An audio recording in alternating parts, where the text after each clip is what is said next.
Está con nosotros en Secuelas del Viejo Régimen, la Liga Mexicana por la Defensa de los Derechos Humanos.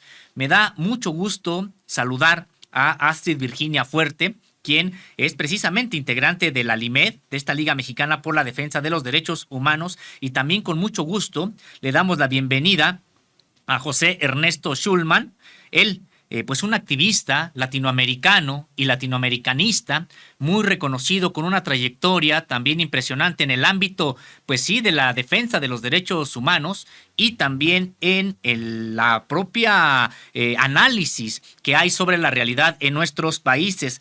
Él es integrante de la Coordinadora Americana por los Derechos de los Pueblos y hay que recordarlo, él ha sido víctima de la prisión política. Pues muchas gracias a ambos integrantes. Le doy la bienvenida a Astrid, le doy la bienvenida también a José Ernesto Schulman. ¿Cómo están? Muy buenos días. Hola, Sosimo, muy buenos días. Un gusto estar nuevamente aquí con ustedes en nuestra sección. Buenos días también a José.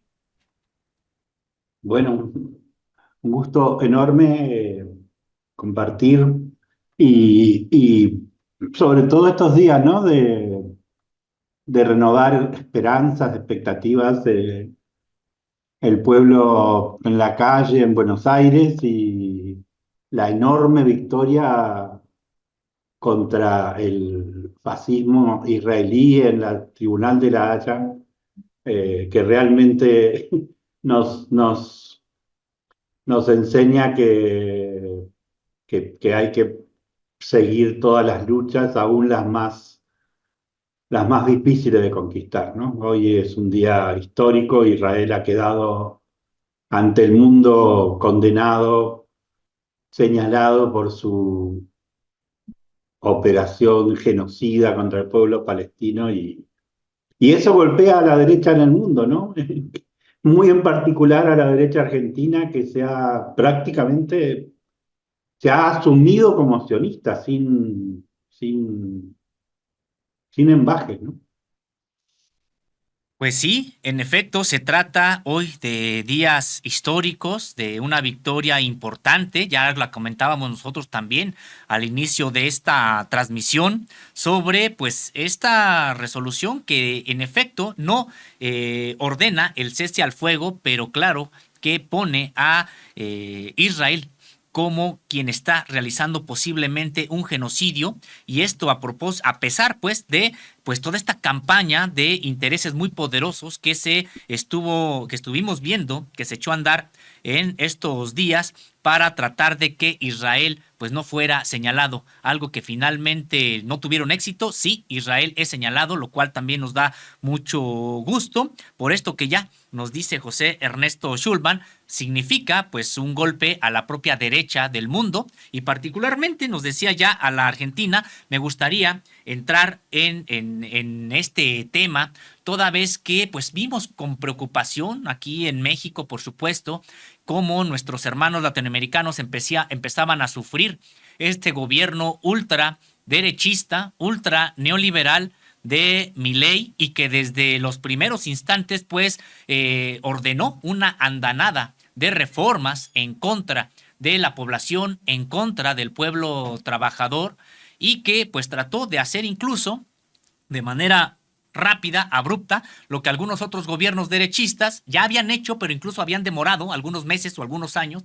Pues aquí prácticamente Milei, y con un discurso realmente histriónico, pero mejor le doy ya la palabra a ustedes para que nos digan qué es lo que está ocurriendo en Argentina, qué posibilidades reales hay de que Milei lleve a cabo pues este proyecto de destrucción, desde mi punto de vista, de Argentina, cuando también ya vimos al pueblo hermano argentino que se ha levantado para decir no pasará. Sí, mira, básicamente el proyecto de Milei es el mismo que el que instaló la dictadura militar de Videla, Martínez de Oz. Martínez de Oz era un muy poderoso empresario, representante de grandes grupos financieros internacionales como la banca Roberts, dueño de Hacienda, la segunda siderúrgica y la primera privada de aquellos tiempos. Y ellos quisieron cambiar, la dictadura se propuso cambiar el ADN de la Argentina. ¿Cuál es el ADN de la Argentina? Bueno, es un ADN que tiene que ver con la muy temprana aparición del movimiento obrero. 1856 ya había sindicatos por acá. 1890 se celebra el 1 de mayo.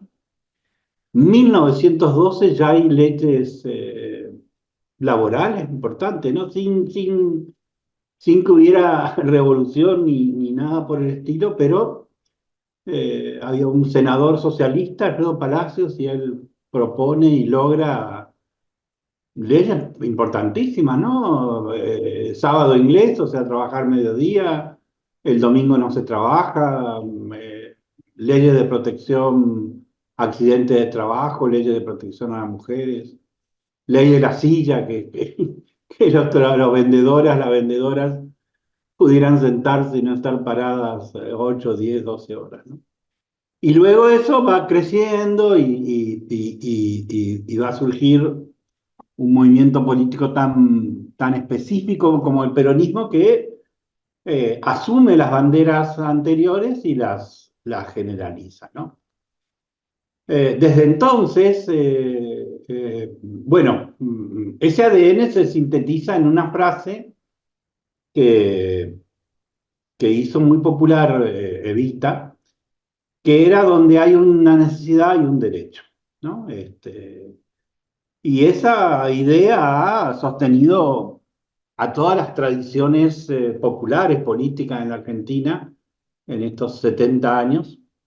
Y eso es lo que quiere la derecha erradicar, ¿no? Destruir la convicción del pueblo de que tiene derechos y aplastarlo definitivamente en su condición de colonizado, explotado, sumiso, ¿no? Lo intentaron con la dictadura, por eso los 30.000 desaparecidos fracasaron por la resistencia, por la historia también, porque se metieron en Malvinas y no les salió bien. Luego ese proyecto lo recupera Menem, nada menos que con la fuerza de representar al peronismo, o sea, hace una inversión absoluta y en nombre del peronismo va a plantear todo lo contrario de lo que había sido hasta ese momento. En un momento muy difícil para nosotros, para todos, en los 90, cuando cae la Unión Soviética, cuando los neoliberales ganan las elecciones en México, en Brasil, en Argentina, prácticamente hay un ciclo de presidentes electos que en realidad son continuadores del proyecto colonial, ¿no? Menem también fracasa, es derrotado en el famoso, bueno, después viene de la Rúa, pero después aparece la rebelión popular del 2001 y genera el fenómeno del kirchnerismo. Gana Macri y vuelve a plantear el modelo de negación de derechos y vuelta a ser derrotado. Entonces, es Macri el que saca la conclusión de que esta vez él pensaba ser él, pero al final encuentra en Milei a su instrumento político, o al instrumento político del poder, digamos, ¿no? Y entonces se plantean que todo sea muy rápido, ¿no? Ellos intentan, y lo van a seguir intentando, resolver los cambios fundamentales en muy poco tiempo porque saben que si dejan que el pueblo levante un poco la cabeza, se organice y ocupe la calle, les va a ser difícil.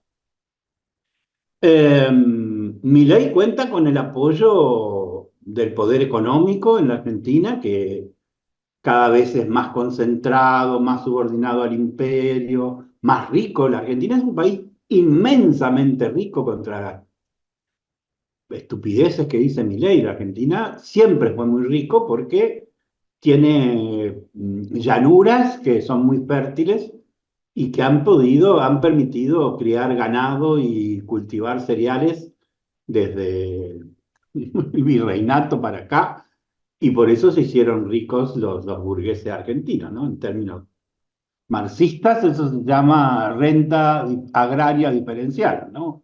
Es decir, el hecho de que tengan tierras muy particulares, muy particularmente fértiles, les da una diferencia de costo mínimo con respecto a otros países, y eso le da la enorme ganancia cuando la Argentina vende carne o soja o trigo o tabaco, siempre gana mucho, ¿no? Entonces, tiene el apoyo del poder económico, ¿cierto? Tiene el apoyo del aparato comunicacional que se ha creado en las últimas décadas, que es tan brutal como en México, ¿no?